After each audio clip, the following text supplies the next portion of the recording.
ഈ എപ്പിസോഡിൽ നമ്മുടെ കൂടെയുള്ളത് ഇന്ത്യയിലെ ആദ്യത്തെ ട്രാൻസ്മാൻ പൈലറ്റായ ആഡം ഹാരിയാണ്. ആഡം ഹാരിയോട് തന്നെ നമുക്ക് കാര്യങ്ങൾ ചോദിക്കാം. ഞാൻ ആഡം ഹാരി. ഞാനൊരു ട്രാൻസ്മാൻ വ്യക്തിയാണ്. ട്രാൻസ്മാൻ എന്ന് പറയുമ്പോൾ പലരും കേൾക്കുമ്പോൾ ട്രാൻസ്മാൻ ആളുകളെ കുറിച്ച് അധികം അവയർനെസ് ഇല്ലാത്തതുകൊണ്ട് ചിലരൊക്കെ വിചാരിക്കുക ട്രാൻസ്മാൻ ഈ സ്പൈഡർമാൻ സൂപ്പർമാൻ പോലെ എന്തോ ആണെന്നാണ്. പക്ഷേ ഞങ്ങൾ ട്രാൻസ്ജെൻഡർ കാറ്റഗറിയിൽ പെടുന്ന ട്രാൻസ് വിമൺ, അതുപോലെ തന്നെ മറ്റൊരു കാറ്റഗറി കൂടിയുണ്ട് ട്രാൻസ്മെൻ എന്ന് പറയുന്നൊരു കാറ്റഗറി ഉണ്ട്. അതിൽ പെടുന്നൊരു വ്യക്തിയാണ് ഞാൻ. അതുപോലെ തന്നെ ഒരു മാർജിനലൈസ്ഡ് കമ്മ്യൂണിറ്റി, ഒരു മുസ്ലിം ഓർത്തഡോക്സ് ഫാമിലിയിൽ ജനിച്ച ഒരു വ്യക്തി കൂടിയാണ്. പിന്നെ ഇപ്പോൾ പ്രൈവറ്റ് പൈലറ്റ് ട്രെയിനിങ് ആണ് കഴിഞ്ഞത്. ഇപ്പോൾ പ്രൈവറ്റ് പൈലറ്റ് ലൈസൻസ് ഹോൾഡറാണ്. കൊമേഴ്ഷ്യൽ പൈലറ്റ് ട്രെയിനിങ് ഇപ്പോൾ രാജീവ് ഗാന്ധി ഇൻസ്റ്റിറ്റ്യൂട്ടിൽ ചെയ്തുകൊണ്ടിരിക്കുകയാണ്. യൂഷ്വലി നമ്മൾ ട്രാൻസ്ജെൻഡർ എന്ന് കേൾക്കുമ്പോൾ സമൂഹത്തിന് പൊതുവായിട്ടുള്ളൊരു ധാരണയുണ്ട്. അതായത് ആണായി ജനിച്ചവർ പിന്നെ ഒരു പ്രത്യേക കാലഘട്ടത്തോടുകൂടെ സാരിയൊക്കെ എടുത്ത് നടക്കുന്നു എന്നുള്ളൊരു ധാരണ. നമ്മളൊരിക്കലും ട്രാൻസ്മാനെ വിസിബിളായിട്ട് കാണുന്നുമില്ല. അപ്പം അതിൻ്റെ ഒരു കാരണമായിട്ട് എന്താണ് തോന്നുന്നത്? രണ്ട് കാര്യങ്ങളും, ആളുകളുടെ ഒരു പൊതുബോധവും പിന്നെ എന്തുകൊണ്ടാണ് ട്രാൻസ്മാൻ വിസിബിൾ അല്ലാതെ ആയിട്ടിരിക്കുന്നത്. അപ്പോൾ പൊതുവെ പറയുകയാണെങ്കിൽ പല ആളുകളും ട്രാൻസ് വിമൻ ആളുകളുടെ അടുത്തായാലും ട്രാൻസ്മെൻ ആളുകളുടെ അടുത്താലും പൊതുവെ ചോദിക്കുന്ന ഒരു ചോദ്യമാണ്, എന്നാണ് മാറിയത്, എന്നാണ് ഇങ്ങനെ ആണാവാൻ തോന്നിയത് അല്ലെങ്കിൽ പെണ്ണാവാൻ തോന്നിയതെന്ന് ട്രാൻസ് വിമൻ ആളുകളോട് ചോദിക്കാറുണ്ട്. അതുപോലെ ഞങ്ങളോട് ചോദിക്കാറുണ്ട്. അപ്പോൾ ഇങ്ങനെ ഒരു ക്വസ്റ്റ്യൻ വരുമ്പോൾ ശരിക്കും പറയുമ്പോൾ വളരെ പെയിൻ തോന്നാറുണ്ട്. ഒരിക്കലും പെട്ടെന്നൊരു മാറ്റമോ പെട്ടെന്ന് തോന്നിയൊരു ഇങ്ങനെ ആണാവണം എന്ന് തോന്നുന്നൊരു മാറ്റമല്ല. ഇതൊരിക്കലും ഒരു ചോയ്സ് അല്ല എന്നാണ് എനിക്ക് എല്ലാവരുടെ അടുത്തും പറയാനുള്ളത്. നമ്മളുടെ ഉള്ളിൽ ചിലപ്പോൾ പറയുകയാണെങ്കിൽ അമ്മയുടെ ഗർഭപാത്രത്തിലുള്ളപ്പോൾ തന്നെ തീരുമാനിക്കപ്പെട്ട ഒരു ഐഡൻറ്റിറ്റിയാണ്, ജെൻഡർ ഐഡൻറ്റിറ്റിയാണ് ഞങ്ങളുടെ. അത് പ്രത്യേക ഒരു സമയം കൊണ്ട് തീരുമാനിക്കുന്ന ഒരു കാര്യമല്ല. അപ്പോൾ ഇതൊരു മാറ്റമല്ല. ഞങ്ങൾ പുരുഷനായിരിക്കുകയാണ് മനസ്സുകൊണ്ട്. അത് തന്നെയാണ് തുടരുന്നത്. നമ്മളുടെ ശരീരവും അതുമായിട്ട് കംഫർട്ടബിൾ ആയിരിക്കുക എന്നുള്ളൊരു മാറ്റമാണ് ട്രാൻസിഷനിലൂടെ ഉണ്ടാകുന്നത്. അതുപോലെ തന്നെ ഞാൻ എന്നെ ഡിഫൈൻ ചെയ്യാനായിട്ട് ഉദ്ദേശിക്കുന്നത് ഒരു തെറ്റായ ശരീരത്തിൽ ജനിച്ച ഒരാളായിട്ടാണ്. A person who born in a wrong body.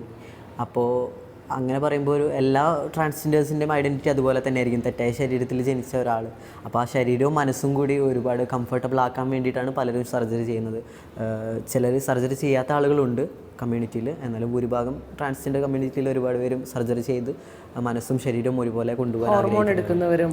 അതെ, ഹോർമോൺ തെറാപ്പിയാണ് ഭൂരിപക്ഷം ആളുകളും ആദ്യം തന്നെ തുടങ്ങി വെക്കുന്നത് സർജറിക്ക് മുമ്പായിട്ട്. ഞാനിപ്പോൾ ഹോർമോൺ തെറാപ്പി തുടർന്നുകൊണ്ടിരിക്കുകയാണ്. ഇപ്പോൾ 1 വർഷത്തോളമായി എൻ്റെ ഹോർമോൺ തെറാപ്പി സ്റ്റാർട്ട് ചെയ്തിട്ട്, റീപ്ലേസ്മെൻറ്റ് തെറാപ്പി.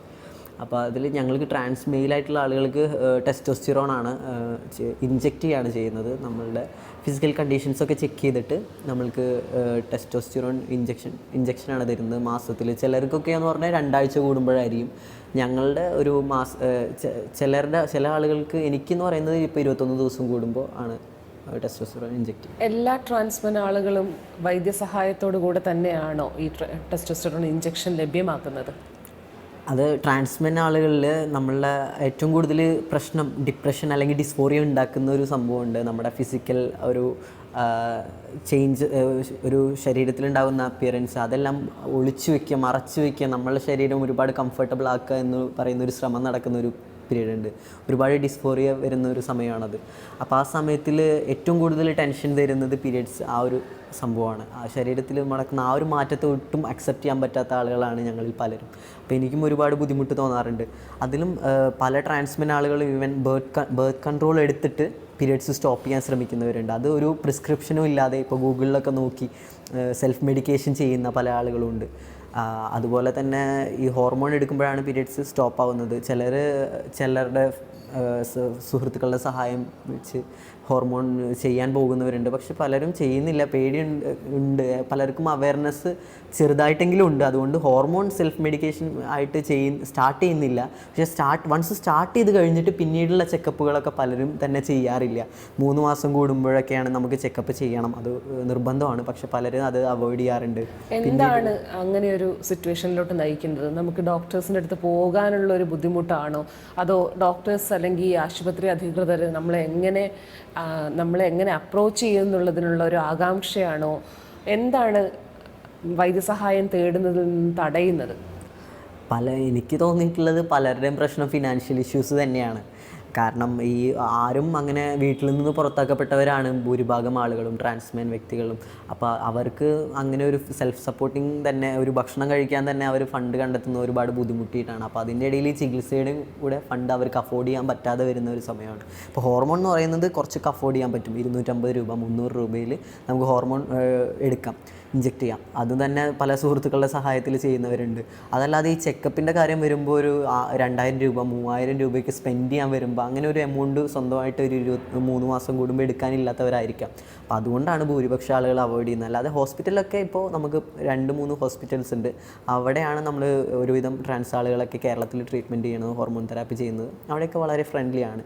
ഒത്തിരി ബാഹ്യഫലങ്ങളുള്ള, ദൂഷ്യഫലങ്ങളുള്ള ഒരു മരുന്നാണ് ഹോർമോൺ എന്നിരിക്കെ ജെൻഡർ ഐഡൻറ്റിറ്റിയുമായി പരമാവധി ശരീരത്തെ കംഫർട്ട് ആക്കാൻ വേണ്ടിയിട്ട് നമുക്ക് ഹോർമോൺ എടുത്തേ പറ്റുള്ളൂ എന്നുള്ള അവസ്ഥയാണ്. പക്ഷെ അവിടെ സാമ്പത്തിക പ്രശ്നമാണ് ഭൂരിഭാഗം പേരെയും പ്രശ്നത്തിലാക്കുന്നത് എന്നാണ് ആഡത്തിന് പറയാനുള്ളത്, അല്ലേ? അതെ. ഇപ്പോൾ ഹോർമോൺ എടുക്കുന്നതിന് കൊണ്ട് എല്ലാ ഓരോ മരുന്നുകൾക്കും അതിൻ്റെ സൈഡ് എഫക്റ്റ് ഉണ്ടല്ലോ. ഹോർമോൺ എന്ന് പറയുന്നത് നമ്മൾ റീപ്ലേസ് ചെയ്യാണ്, ഈസ്ട്രജനിൽ നിന്നും ടെസ്റ്റോസ്റ്റെറോണിലേക്ക് റീപ്ലേസ് ചെയ്യാണ്. അതിൽ എനിക്കിപ്പോൾ പേഴ്സണലി പറയുകയാണെങ്കിൽ എനിക്ക് ഒരു ബുദ്ധിമുട്ടായിട്ടല്ല അത് തോന്നിയിട്ടുള്ളത്. കംഫർട്ടബിൾ ആവുകയാണ് ഞാൻ ചെയ്തിട്ടുള്ളത്. കുറച്ചുകൂടിയും എൻ്റെ ശരീരം എനിക്ക് കുറച്ചുകൂടി പ്രൗഡായിട്ട് തോന്നുന്നുണ്ട്. ഇപ്പോൾ മിററിലൊക്കെ നോക്കുമ്പോൾ ഹാപ്പിനെസ് ഉണ്ട്. ഞാനായിട്ട് തന്നെ കാണുന്ന ഒരു അവസ്ഥയാണ്. അപ്പോൾ കുറച്ചുകൂടി കംഫർട്ടബിളായി, ഹാപ്പിയായി. ചിലർ പറയും നമുക്ക് ഡിപ്രഷൻ ആയിരിക്കും ഹോർമോൺ എടുക്കുമ്പോൾ. പക്ഷേ എനിക്ക് എൻ്റെ കാര്യത്തിലെന്ന് പറഞ്ഞാൽ കുറച്ചുകൂടി ആ ഡിപ്രഷൻ കുറയുകയാണ് ചെയ്തിട്ടുള്ളത്. നമ്മളെ എല്ലാവരും, ഒരു സ്ത്രീയിലും പുരുഷനിലും ഹോർമോൺ ഉണ്ടല്ലോ, അതേ അവസ്ഥ തന്നെയാണ് ഞങ്ങൾ ട്രാൻസ്ജെൻഡേഴ്സിന്. ഒരു ഡെഫിഷ്യൻസി അല്ല, റീപ്ലേസ് ചെയ്യല്ലേ. അപ്പോൾ അത് നോർമലാണല്ലോ. ഇപ്പോൾ ഫീമെയിൽസിന് ഈസ്ട്രോജൻ ഉണ്ട്, മെയിലിന് ടെസ്റ്റോസ്റ്റിറോൺ ഉണ്ട്. അപ്പോൾ അതുപോലെ തന്നെ ഒരു ട്രാൻസ് മെയിലിന് ടെസ്റ്റോസ്റ്റിറോൺ എടുക്കുന്നു, വിമണിന് ഈസ്ട്രോജൻ. അപ്പോൾ ഡിപ്രഷനേക്കാൾ കുറച്ചുകൂടി കംഫർട്ടബിൾ ആവുകയാണ് ചെയ്യുന്നത്. പഴയ അവസ്ഥയിൽ നിന്ന് വളരെ വലിയൊരു മാറ്റമാണ് നമുക്ക് ഉണ്ടാകുന്നത്. ഏത് പ്രായത്തിലായിരുന്നു ആദ്യമായിട്ട് ജെൻഡർ ഐഡൻറ്റിറ്റി തിരിച്ചറിയുന്നത്? എൻ്റെ ഉള്ളിലെ പുരുഷൻ ഞാൻ ചെറുപ്പം മുതലേ പ്രകടമായിരുന്നു. എൻ്റെ പല കാര്യങ്ങളിലും ചെറുപ്പത്തിൽ ഇപ്പോൾ കളികൾ, ഞാൻ ചെറിയ കുട്ടിയായിരിക്കുമ്പോൾ കളിക്കാൻ ഇഷ്ടപ്പെട്ടിരുന്നത് കുറച്ച് ക്രിക്കറ്റും അതുപോലെ ഫുട്ബോൾ പോലെയുള്ള കളികളായിരുന്നു. അതുപോലെ ഞാൻ പ്രിഫർ ചെയ്തിരുന്ന ഡ്രസ്സുകൾ, വസ്ത്രങ്ങൾ ഒരു പുരുഷൻ്റെ ഇതുപോലെയുള്ള വസ്ത്രങ്ങളായിരുന്നു. ഇപ്പോൾ ട്രൗസറും ടീഷർട്ടൊക്കെ ഇടാനായിരുന്നു എനിക്ക് ഏറ്റവും കൂടുതൽ ഇഷ്ടം. അപ്പോൾ അതുപോലെ കൂടുതൽ സമയം സ്പെൻഡ് ചെയ്യാനായിട്ട് ആൺകുട്ടികളുടെ കൂടെ കളിക്കാനൊക്കെ ആയിരുന്നു ഇഷ്ടം. അപ്പം അതുകൊണ്ട് തന്നെ ചെറുപ്പം മുതലേ എൻ്റെ ഉള്ളിലൊരു പുരുഷനുണ്ടായിരുന്നു. അത് ഞാൻ വളർന്നപ്പോഴും എൻ്റെ ഒപ്പം തന്നെ ആ പുരുഷൻ വളർന്നുകൊണ്ടിരിക്കുകയായിരുന്നു. അപ്പോൾ ആ ഒരു നമ്മൾ ചെറുപ്പത്തിലൊക്കെ ഇങ്ങനെ ഷർട്ടിൻ്റെ ബട്ടണൊക്കെ തുറന്നിട്ട് സ്കൂളിൽ നിന്നൊക്കെ കളിച്ച് വരുന്ന സമയത്ത് വീട്ടിൽ അന്ന് ഇങ്ങനെ ചോദ്യം ചെയ്യുമായിരുന്നു, ഇങ്ങനെ പെൺകുട്ടികളാണെങ്കിൽ ബട്ടൺ തുറന്നിട്ട് നടക്കരുത്, പെൺകുട്ടികളാണെങ്കിൽ ശബ്ദമുയർത്തി സംസാരിക്കരുത്, കാല് കയറ്റി വെക്കരുത്, ഇങ്ങനെയുള്ള ഒരുപാട് ചോദ്യങ്ങളും കുറ്റപ്പെടുത്തലുകളൊക്കെ ഉണ്ടായിരുന്നു. പക്ഷെ അന്നത് അത്ര പ്രശ്നമാക്കിയില്ലെങ്കിലും വളർന്നു വരുന്നതോടുകൂടി എൻ്റെ ആ ഒരു പുരുഷനും വളർന്നുകൊണ്ടിരിക്കുകയാണല്ലോ, അതും പ്രകടമായിക്കൊണ്ടിരിക്കുകയായിരുന്നു വളർച്ചയിൽ. അപ്പോൾ കുറച്ചുകൂടി വളർന്നപ്പോൾ ഇത് കുറച്ചുകൂടി സ്ട്രിക്റ്റായി. പെൺകുട്ടികളായി നീ പുറത്തേക്ക് പോകരുത്, അങ്ങനെ ചെയ്യരുത്, ഒരുപാട് റെസ്ട്രിക്ഷൻസ് ആയിരുന്നു. പക്ഷെ ആ സമയത്തും ഞാനൊരു പുരുഷനാണ്, ഈ ഒരു ശരീരം ഒട്ടും കംഫർട്ടബിൾ ആവുന്നില്ല, ഈ ഒരു ശരീരത്തിൽ സർവൈവ് ചെയ്യാൻ പറ്റുന്നില്ല. എൻ്റെ ശരീരത്തിൽ വരുന്ന മാറ്റങ്ങൾ, ഫിസിക്കൽ ചേഞ്ചസ്, അതായിരുന്നു ഏറ്റവും കൂടുതൽ അക്സെപ്റ്റ് ചെയ്യാൻ പറ്റാതെ വരുന്നിരുന്നത്. അപ്പം ഞാൻ എൻ്റെ മനസ്സുകൊണ്ട് ആണ് മിററിൽ നോക്കുന്നത്. പക്ഷേ എൻ്റെ മനസ്സെന്താണ്, അതല്ല എൻ്റെ ഒരു രൂപമായിട്ട് കണ്ണാടിയിൽ കാണുന്നത്. അത് തന്നെ ഒരു പേടിപ്പെടുത്തുന്ന ഒരു അനുഭവമായിരുന്നു കണ്ണാടിയിൽ നോക്കുന്നത് തന്നെ. ശരിക്കും പറഞ്ഞാൽ സ്കിന്നൊക്കെ വലിച്ചു കീറി കളയാൻ, ഇതിന്ന് ഇങ്ങനെ പുറത്ത് കിടക്കാൻ വരെ പല തവണ ചിന്തിച്ചിട്ടുണ്ട്. സ്വപ്നങ്ങളിൽ പലതവണ പകൽ സ്വപ്നങ്ങൾ കാണുമായിരുന്നു ഞാൻ. ഇതെല്ലാം ഒരു സ്വപ്നമായിരുന്നു, ഇനി നാളെ ഉറക്കം ഉണരുമ്പോൾ ഞാൻ ആഗ്രഹിച്ച ശരീരത്തിൽ എനിക്ക് തുടരാൻ പറ്റും, അങ്ങനെയൊക്കെ സ്വപ്നം കണ്ടൊരു സമയമുണ്ട്. ഇതൊക്കെ കമ്മ്യൂണിക്കേറ്റ് ചെയ്യാൻ ആരെങ്കിലും ഉണ്ടായിരുന്നു ആദത്തിന്? ചെറുപ്പത്തിൽ ഇതൊന്നും ഷെയർ ചെയ്യാൻ എന്നെ പറ്റിയിട്ടില്ല. അങ്ങനെ ഒരു ബെസ്റ്റ് ഫ്രണ്ട്, ഇങ്ങനെ ഈ ഒരു കാര്യം എങ്ങനെയാണ് ഷെയർ ചെയ്യേണ്ടതെന്ന് പോലും അറിയില്ലായിരുന്നു. പിന്നെ ഒരു ടീനേജൊക്കെ സമയമായപ്പോഴാണ് കൂടുതൽ സ്കൂളുകളിൽ ഇങ്ങനെ പല കാര്യങ്ങളും ചർച്ച ചെയ്തുകൊണ്ടിരിക്കുമ്പോൾ അവരുടെ ഒരു വ്യൂ ആയിരുന്നില്ല എനിക്ക്, അതിൽ നിന്ന് ഡിഫറെൻ്റ് ആയിട്ടായിരുന്നു ചിന്തിച്ചിരുന്നത്. ഇപ്പോൾ എല്ലാവർക്കും അഫെയറും എല്ലാം ഉണ്ടാവുന്ന ഒരു സമയമാണ്, അട്രാക്ഷൻ എല്ലാം തോന്നുന്നതാണ്. അപ്പോൾ ആ സമയത്ത് എനിക്ക് പെൺകുട്ടികളോട് ഒരു ക്രഷ് തോന്നാറുണ്ട്. പക്ഷെ ഇതല്ല. പക്ഷേ അവർ ചോദ്യം ചെയ്തുകൊണ്ടിരുന്നത് എൻ്റെ ജെൻഡർ പെർഫോമൻസ് ആണ്. ഇപ്പം ഞാനിങ്ങനെ ഭയങ്കര മാസ്കുലിനായിട്ട് നടത്തത്തിൽ, ഭാഷയിൽ എൻ്റെ ഓരോ എന്താ പറയുക ഫീച്ചേഴ്സ് എല്ലാം ഒരു മെയിലിൻ്റെ ഫീച്ചേഴ്സ് ആയിരുന്നു. അപ്പോൾ അതെല്ലാം ക്വസ്റ്റ്യൻ ചെയ്തുകൊണ്ടിരിക്കുകയാണ്. നമ്മുടെ പൊതുവെ എല്ലാവരും പറയുന്നത് എക്സ്പ്രഷൻസ് ആയിരുന്നു അവർക്ക് കൂടുതൽ ഇമ്പോർട്ടൻസ്, അല്ലേ? ഇപ്പം നേരത്തെ ആഡം പറഞ്ഞ പോലെ ക്രിക്കറ്റ് കളിക്കാനായിരുന്നു, ഫുട്ബോൾ കളിക്കാനായിരുന്നു, ഇതെല്ലാം മെയിൽസിന് വേണ്ടിയിട്ടാണ് അട്രിബ്യൂട്ട് ചെയ്ത് വെച്ചിരിക്കുന്നത് എന്നുള്ളൊരു ധാരണ നമ്മളുടെ ഉള്ളിൽ തന്നെ, നമ്മുടെ ഓരോരുത്തരുടെ ഉള്ളിൽ തന്നെയുണ്ട്. അപ്പോൾ അതല്ലാതെ രീതിയിലുള്ളൊരു സമീപനം ആരുടെ അടുത്ത് നിന്നും നമുക്ക് ഉണ്ടാവുന്നില്ല. ഇപ്പോൾ ഒരു ആദ്യം തന്നെ പറഞ്ഞു ക്രഷ്, പെൺകുട്ടികളോട് ക്രഷ് തോന്നുന്നുണ്ടെന്ന്.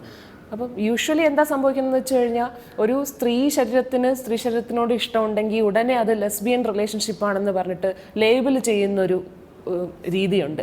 അങ്ങനെയുള്ള കാര്യം അനുഭവിച്ചിട്ടുണ്ടോ? ലെസ്ബിയൻ ആയിരിക്കാം എന്നുള്ളൊരു തോന്നലോ അല്ലെങ്കിൽ ആരെങ്കിലും അങ്ങനെ പറയുകയോ ചെയ്തിട്ടുണ്ടോ?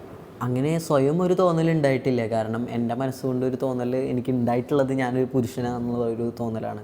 അപ്പോൾ ആ ഒരു രീതിയിൽ ആണ് ഉണ്ടായിട്ട് സ്വയം തോന്നിയിട്ടില്ല. പക്ഷെ ചിലരൊക്കെ കൂട്ടുകാരൊക്കെ കളിയാക്കി സംസാരിക്കുന്ന രീതിയിൽ ഉണ്ടായിട്ടുണ്ട് കുറച്ച് തവണ. ഇത്തരം കളിയാക്കലുകൾ എങ്ങനെയാണ് ബാധിച്ചിരുന്നത്?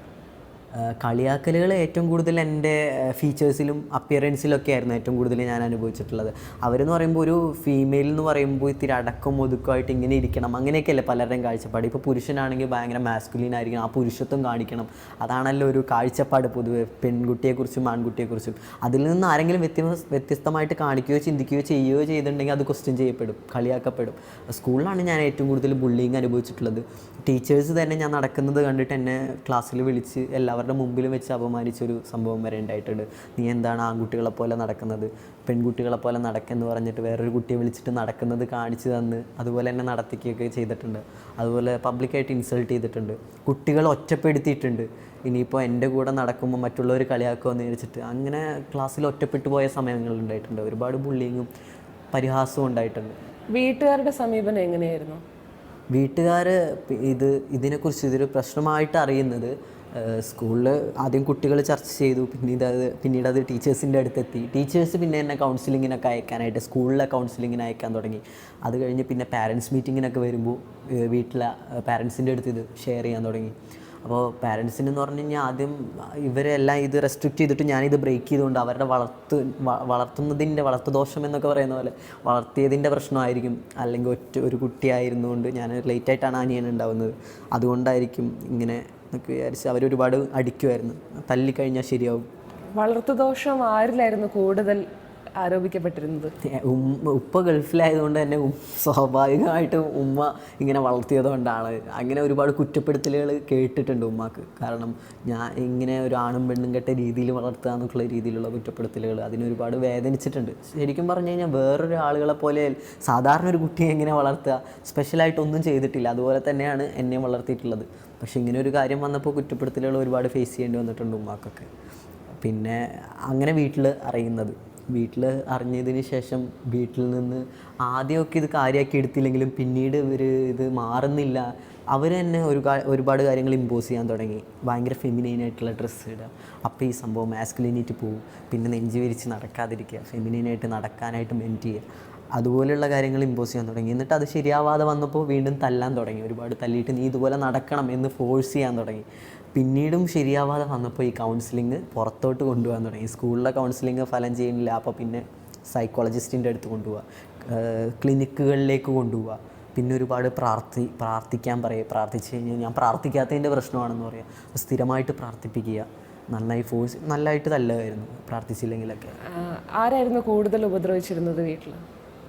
രണ്ടുപേരുടെ കയ്യിൽ നിന്നും ഒരുപോലെ അടി കിട്ടാറുണ്ട്, പക്ഷെ ഉപ്പാടെ കയ്യിൽ നിന്നാണ് കുറച്ചധികം കിട്ടാറ്. അതെന്താണെന്ന് വെച്ചാൽ ആൾക്ക് ഒരുപാട് ഇഷ്ടമായിരുന്നു. ആളുടെ ഒരു കൺസെപ്റ്റിൽ പെൺകുട്ടി ഉണ്ടാവണം, അല്ലെങ്കിൽ പെൺകുട്ടികളോട് ഒരു ഇഷ്ടമായിരുന്നു. അപ്പോൾ ഞാൻ അതിൽ നിന്നും ആ ഒരു ബൈനറിയിൽ നിന്നും പുറത്ത് കിടക്കുന്ന കണ്ടപ്പോൾ ഒരുപാട് ഫീലായിട്ടായിരിക്കും എന്നെ ഒരുപാട് ഉപദ്രവിച്ചിരുന്നു. നന്നായി തല്ലുമായിരുന്നു, ഭയങ്കര സ്ട്രിക്റ്റ് ആയിരുന്നു. അപ്പോൾ രാവിലെ 5 മണിക്ക് എണീക്കണം, പെൺകുട്ടികളെ കുളിച്ച് അടുക്കളയിൽ കയറണം, ആ ഒരു രീതിയൊക്കെ ആയിരുന്നു. ഞാൻ ഉമ്മാനെയൊക്കെ ഒരുപാട് ഹെൽപ്പ് ചെയ്യുമെങ്കിലും പക്ഷേ ആളുടെ ഒരു ഫീമെയിൽ ഇങ്ങനെ ആയിരിക്കണം എന്നുള്ളൊരു ബൈനറീൻ്റെ ഉള്ളിൽ ഒതുങ്ങാത്തത് കാരണം ഒരുപാട് തല്ലുമായിരുന്നു. പിന്നീട് ഈ സൈക്കോളജിസ്റ്റിൻ്റെ അടുത്തൊക്കെ കൊണ്ടുപോകുമ്പോഴാണ് ഏറ്റവും കൂടുതൽ ഹ്യൂമിലിയേഷൻ ഫേസ് ചെയ്തിട്ടുള്ളത്. സ്കൂൾ കൗൺസിലറുടെ അഭിപ്രായം എന്തായിരുന്നു? സ്കൂൾ കൗൺസിലറുടെ അടുത്ത് കൊണ്ടുപോയപ്പോൾ ആദ്യമൊക്കെ ഭയങ്കര റിലീഫായിരുന്നു. കാരണം എനിക്കിതൊന്നും ആരും പറയാനോ ഷെയർ ചെയ്യാനോ ഒരാളില്ല. ഒരു സുഹൃത്തിൻ്റെ അടുത്ത് പറഞ്ഞാൽ ഇത് വേറൊരു രീതിയിലായിരുന്നു എടുത്തിരുന്നത്. അപ്പോൾ സത്യം പറഞ്ഞാൽ സ്കൂൾ കൗൺസിലറുടെ അടുത്ത് പോയത് എനിക്കൊരു ആശ്വാസമായിട്ട് ആദ്യം തോന്നിയിട്ടുണ്ടായിരുന്നു. കാരണം എല്ലാം പറയാൻ പറ്റുന്നുണ്ട്, ഒരു തുറന്നു പറച്ചിൽ അവിടെ നടന്നിരുന്നു. അപ്പോൾ അതെല്ലാം നല്ല രീതിയിൽ ലിസൺ ചെയ്തിരുന്നു. പക്ഷേ പിന്നീട് വരുന്ന ഒരു കാര്യം, അവർ പറയുന്ന ഒരു മറുപടി എന്ന് പറഞ്ഞു കഴിഞ്ഞാൽ, ഇതിപ്പോൾ എല്ലാവർക്കും ഈ ഒരു സമയത്ത് തോന്നുന്നതാണ്, ഇത് ഇങ്ങനെ ഇതുപോലെ തന്നെയുള്ള സജഷൻസ് കുറച്ചുകൂടി ഫെമിനൈനായിട്ട് നടന്നു കഴിഞ്ഞാൽ മാറും, അതിൽ ഒരു കൗൺസിലർ പറഞ്ഞതാണ് എനിക്ക് അത്ഭുതമായിട്ട് തോന്നിയിട്ടുള്ളത്. ആൺകുട്ടികളെ അത് സെക്ഷുവാലിറ്റി ആയിട്ട് മിക്സ് ചെയ്തിട്ട് ആൺകുട്ടികളെ പ്രണയിച്ച് നോക്ക്, അപ്പോൾ ചിലപ്പോൾ മാറ്റം ഉണ്ടായാലോ, അങ്ങനെയുള്ള രീതിയിലൊക്കെ സജഷൻസ് ഉണ്ടായിട്ടുണ്ട്. അത് ആ ഒരു ഇത് അറിയാത്തത് കൊണ്ടാണ് അങ്ങനെ ഒരു പ്രണയം സ്റ്റാർട്ട് ചെയ്യുക, അപ്പോൾ മാറും ഇങ്ങനെയുള്ള രീതിയിലൊക്കെ. ഈ വിവാഹം കഴിപ്പിച്ച് ചികിത്സിച്ച് ശരിയാക്കുന്നത് പോലെ ഒരു സമൂഹത്തിൻ്റെ ഒരു കറക്ഷൻ ട്രീറ്റ്മെൻ്റ് ഒക്കെ പോലെ, ഇതുപോലെ തന്നെ ഹോമോസെക്ഷാലിറ്റി ക്യൂർ ചെയ്യാം, അല്ലെങ്കിൽ ട്രാൻസ്ജെൻഡർ ആവുന്ന ആ ഒരു ഇതൊരു ഡിസീസാണ്, അത് ക്യൂർ ചെയ്യാന്നുള്ള ഒരു സമൂഹത്തിൻ്റെ കാഴ്ചപ്പാടില്ലേ, അതുപോലെ തന്നെയായിരുന്നു. പിന്നെ ഈ കല്യാണം കഴിച്ചാൽ ശരിയാവും എന്ന് പറയുന്ന ഒരു സംഭവം പോലെ എനിക്ക് തോന്നുന്നു സമൂഹത്തിന് പൊതുവെ ജെൻഡർ ഐഡൻറ്റിറ്റിയും സെക്ഷൽ ഓറിയൻറ്റേഷനും തമ്മിൽ വേർതിരിച്ചറിയാൻ പോലും പറ്റുന്നില്ല. അതായത് ഒരു ട്രാൻസ് വുമൺ ആണെങ്കിൽ നിർബന്ധമായിട്ടും ഒരു പുരുഷനോടെ ഇഷ്ടം തോന്നുള്ളൂ എന്നുള്ളൊരു രീതിയുണ്ട്. സിസ് വുമൺ ആണെങ്കിൽ പുരുഷനോട് മാത്രമേ ഇഷ്ടം തോന്നുള്ളൂ, അല്ലേ? നേരെ അല്ലാതെയുള്ള ഒരു ബന്ധങ്ങളും തന്നെ സമൂഹം അംഗീകരിക്കുന്നതായിട്ട് തോന്നുന്നില്ല. ആ രീതിയിലാണ് കൗൺസിലർമാർ പോലും നമ്മളോട് പെരുമാറുന്നത്. വീട്ടിൽ നിന്നാണ് ആ ഒരു സമയത്തൊക്കെ വീട്ടിൽ നിന്ന് പറഞ്ഞിരുന്നു, ഇപ്പോൾ ഇനി പഠിച്ചതൊക്കെ മതി, 10ാം ക്ലാസ് +1 +2 ആ ഒരു കാലഘട്ടത്തിൽ തന്നെയാണ്, ഇനി പഠിച്ചതൊക്കെ മതി, ഇനി കല്യാണം കഴിപ്പിക്കാം, കല്യാണം കഴിപ്പിച്ച് വിട്ട് കഴിഞ്ഞാൽ ഇതൊക്കെ ശരിയായിക്കോളും, പിന്നെ എല്ലാം ഓക്കെ ആവും, ഇങ്ങനെ ഒരു സംഭവം ഉണ്ടായിരുന്നു ആ സമയത്ത്. അതൊക്കെ ഏറ്റവും ഒരുപാട് പേടിച്ചിരുന്നു. ഇതുപോലെ തന്നെ എൻ്റെ ഒരു കേസിൽ ഞാൻ ഒരു വിധത്തിൽ രക്ഷപ്പെട്ടു എന്ന് വേണമെങ്കിൽ പറയാം. പക്ഷെ മറ്റു പല ട്രാൻസ്ജെൻഡർ വ്യക്തികളുടെയും ജീവിതത്തിൽ ഫോഴ്സ് ചെയ്ത് വിവാഹം കഴിപ്പിച്ച ആ ഒരു അവസ്ഥകളൊക്കെ ഉണ്ടായിട്ടുണ്ട്. അത്തരത്തിലുള്ള ട്രാൻസ്മാൻ വ്യക്തികളെ അറിയാമോ? അതായത് വിവാഹ ജീവിതത്തിൽ ഒരു സ്ത്രീയായി തുടരേണ്ടി വരുന്ന ട്രാൻസ്മാൻ വ്യക്തികളെ അറിയാമോ? പലരും ഞാൻ കുറച്ച് കേസൊക്കെ കേട്ടിട്ടുണ്ട്. അപ്പോൾ അവരുടെ ലൈഫിലൊക്കെ എന്ന് പറഞ്ഞാൽ നിർബന്ധിച്ച് വിവാഹം കഴിപ്പിക്കുക, നിർബന്ധിച്ച് വിവാഹം കഴിപ്പിച്ചത് മാത്രമല്ല, ഫോഴ്സ് ചെയ്തിട്ട് അവർക്ക് അങ്ങനെ ഒരു ലൈംഗിക ഇതിൽ താല്പര്യമില്ലെങ്കിലും ഫോഴ്സ് ചെയ്തിട്ട് റേപ്പ് ചെയ്യുന്ന രീതിയിലാണ്. ശരിക്കും പറഞ്ഞു കഴിഞ്ഞാൽ പാരൻസ് അങ്ങനെ വിട്ടുകൊടുക്കുകയാണ് ഒരു കൊച്ചിനെ കൺസെൻറ്റ് ഇല്ലാതെ റേപ്പ് ചെയ്യാൻ വേണ്ടിയിട്ട്. മാരേജ് എന്ന് പറയാൻ പറ്റില്ല, റേപ്പ് ചെയ്യാൻ വേണ്ടി ഇട്ട് കൊടുക്കുകയാണ് ആ ഒരു കേസിൽ പറയുന്നത്. സ്വന്തം സെക്ഷുവാലിറ്റി എന്താണ്, ജെൻഡർ എന്താണെന്നുള്ളൊരു കാര്യം തിരിച്ചറിയാതെ ഇങ്ങനെ ഒരു അവസ്ഥയിലേക്ക് ഇട്ട് കൊടുക്കുന്നതിന് ഒട്ടും യോജിക്കാൻ പറ്റില്ല. അത് പാരൻസ് തിരിച്ചറിയാൻ വേണം. അറ്റ്ലീസ്റ്റ് അവരെ മാരേജ് ചെയ്യാണ്ട് സിംഗിളായിട്ട് ജീവിക്കാനെങ്കിലും അനുവദിക്കണം എന്നുള്ളതാണ്. പലപ്പോഴും കേട്ടിട്ടുള്ളൊരു ക്വസ്റ്റ്യനാണ്, നിങ്ങൾക്ക് അമ്മയാവാൻ താല്പര്യമില്ലേ? അതായത് ട്രാൻസ്മാൻ ആയിട്ടിരിക്കുന്ന വ്യക്തിയോട് പെൺ ശരീരമല്ലേ, എത്ര ഒരു ഗിഫ്റ്റഡ് ആയിട്ടുള്ള ബോഡിയാണ്, എന്നിട്ട് നിങ്ങൾ അതെ അതെ അതെ തീർച്ചയായിട്ടും അതിനോട് ഒരു ഉത്തരം എന്താണ്? ഞാനൊരു ഒരു പുരുഷൻ്റെ ചിന്താഗതിയുള്ള ഒരാളാണ്. എനിക്കൊരു അച്ഛനാവാനാണ് ആഗ്രഹം. അപ്പോൾ എനിക്ക് കുട്ടികളെ ഇഷ്ടമല്ല അങ്ങനെയൊന്നുമല്ല, എനിക്ക് എൻ്റെ ഒരു കുട്ടി വേണമെന്ന് എനിക്ക് ആഗ്രഹിക്കുന്ന ഒരു വ്യക്തി കൂടിയാണ് ഞാൻ. അതുപോലെ എനിക്കൊരു അമ്മയുടെ സ്നേഹം കൊടുക്കാൻ പറ്റില്ല, കാരണം ഞാനൊരു പുരുഷനാണ്. അതുകൊണ്ട് തന്നെ എനിക്കൊരു അച്ഛൻ്റെ സ്നേഹമാണ് ഒരു കുട്ടിക്ക് കൊടുക്കാൻ പറ്റുക. അതുപോലെ തന്നെ ഒരു കുട്ടി ആഗ്രഹിക്കുന്ന വ്യക്തിയായതുകൊണ്ട് എനിക്ക് ഭാവിയിലൊരു കുട്ടീനെ ഉണ്ടാവാൻ, എൻ്റെ ഒരു ജീവിതത്തിൽ ഉണ്ടാവാൻ ആഗ്രഹിക്കുന്നുണ്ട്. അതിന് ഇപ്പം ആധുനികമായിട്ടുള്ള ട്രീറ്റ്മെൻറ്റ് ഒരുപാട് അവൈലബിൾ ആണ്. ഇപ്പം എൻ്റെ കുട്ടി തന്നെ വേണമെന്നുണ്ടെങ്കിൽ എനിക്ക് എൻ്റെ ഓം കീപ്പ് ചെയ്തിട്ട് ഭാവിയിൽ ഒരു പാർട്ട്ണർ ഉണ്ടാകുമ്പോൾ ആളുടെ യൂട്രസിൽ എനിക്കൊരു ബേബീനെ ഡെവലപ്പ് ചെയ്തെടുക്കാനായിട്ട് പറ്റും.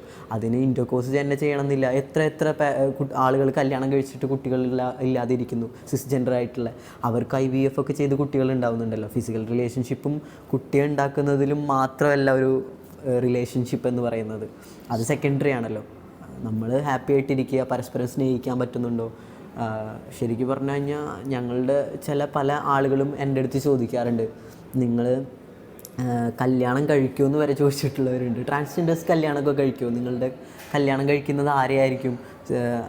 അതുപോലെ സിസ്ജെൻഡർ ആയിട്ടുള്ളവരെ കല്യാണം കഴിക്കുമോ? ഇങ്ങനെയുള്ള ചോദ്യങ്ങളൊക്കെ ഉണ്ടായിട്ടുണ്ട്. അതൊരു ഔദാര്യമായിട്ട് ചോദിക്കുന്നവരും ഇല്ലേ? അതായത് ഒരു ട്രാൻസ്മാൻ വ്യക്തിക്ക് ഒരു സ്ത്രീ ആയിട്ടുള്ള ഒരു ലവർ, സിസ്ജെൻഡർ ആയിട്ടുള്ള സ്ത്രീയെ വിവാഹം കഴിക്കാൻ കിട്ടുന്നത് ആ സ്ത്രീയുടെ ഔദാര്യമാണെന്നുള്ള രീതിയിൽ റിലേഷൻഷിപ്സിൽ അങ്ങനെയുള്ള ഇഷ്യൂസ് ഉണ്ടായിട്ടുണ്ടോ? തീർച്ചയായിട്ടും അങ്ങനെ ഒരു സംഭവമാണ്. ഇപ്പോൾ പല ട്രാൻസ്മെൻ ആളുകളും ഡിപ്രഷനിലേക്ക് പോകുന്നത് ഞാൻ നേരിട്ട് കണ്ടിട്ടുള്ള ഈ ഒരു സംഭവം വെച്ചിട്ടാണ്. കാരണം പലർക്കും റിലേഷൻഷിപ്പ് ഉണ്ടാവും, പക്ഷെ ആ ഒരു റിലേഷൻഷിപ്പ് അതിൽ ആ ഒരു പാർട്ട്ണറായിട്ട് വരുന്ന സിസ്ജെൻഡർ വുമൺ, സിസ്ജെൻഡർ ആയിട്ടുള്ള സ്ത്രീ അതൊരു എന്തോ ഒരു ത്യാഗം ചെയ്യുന്നത് പോലെയാണ് അദ്ദേഹത്തെ സ്നേഹിക്കുന്നത്. ശരിക്കും ത്യാഗം എന്ന് പറയാനും ഒരു ആളും പൂർണ്ണമായിട്ടുള്ള ഒരു 100% പെർഫെക്റ്റ് അല്ലല്ലോ. അപ്പോൾ ഇത് എന്ന് പറയുന്ന ട്രാൻസ്ജെൻഡർ വ്യക്തിയെ സ്നേഹിക്കുന്ന ഒരു കുറവായിട്ട് അല്ലെങ്കിൽ ഒരു ത്യാഗമായിട്ട് വലിയൊരു ഒരു സംഭവം ചെയ്യുന്ന പോലെയാണ് പല സ്ത്രീകളും സ്നേഹിക്കുന്നത്. അത് കഴിഞ്ഞ് സ്നേഹിച്ച് കഴിഞ്ഞിട്ട് ഈ ഒരു പാർട്ട്ണറുടെ ഭാഗത്ത് എന്തെങ്കിലും ചെറിയ തെറ്റുകളോ ചെറിയ പിണക്കങ്ങളോ വാക്തർക്കങ്ങളോ ഉണ്ടാകുമ്പോൾ ഈ ഒരു സംഭവം എടുത്തിടുകയും അദ്ദേഹത്തിൻ്റെ ജെൻഡറിനെ ക്വസ്റ്റ്യൻ ചെയ്യുകയും ആ ജെൻഡറിനെ ക്വസ്റ്റ്യൻ ചെയ്യുമ്പോൾ അത് നമുക്ക് എത്രത്തോളം വിഷമാവുമെന്ന് എല്ലാ ട്രാൻസ്ജെൻഡർ വ്യക്തികൾക്കും അറിയാം. അപ്പോൾ അങ്ങനെ നമ്മൾ ഹേർട്ട് ചെയ്യുന്ന രീതിയിൽ ആ ഒരു കാര്യം നീ ആണാണോ, നീയൊന്നും ആണല്ലല്ലോ, അങ്ങനെയുള്ള രീതിയിൽ ക്വസ്റ്റ്യൻ ചെയ്യുന്ന പല ആളുകളുണ്ട്. ഇപ്പോൾ വെറുതെ ഒരു റിലേഷൻഷിപ്പിൽ തന്നെ എൻ്റെ അടുത്ത് തന്നെ ഒരു കുട്ടി ചോദിച്ചിട്ടുണ്ട്, നീ എത്ര പറഞ്ഞാലും ആണല്ലല്ലോ, നീ സർജറി ഒന്നും കഴിഞ്ഞിട്ടില്ല, അതുകൊണ്ട് പെണ്ണ് തന്നെയല്ലേ. അതുപോലെ പഴയ പേരൊക്കെ വിളിച്ച് മിസ്ജെൻഡർ ചെയ്ത് നമ്മളെത്രത്തോളം വേദനിപ്പിക്കാൻ പറ്റുമോ അത്രത്തോളം ഹേർട്ട് ചെയ്തൊരു സംഭവം എൻ്റെ ജീവിതത്തിൽ തന്നെയുണ്ട്.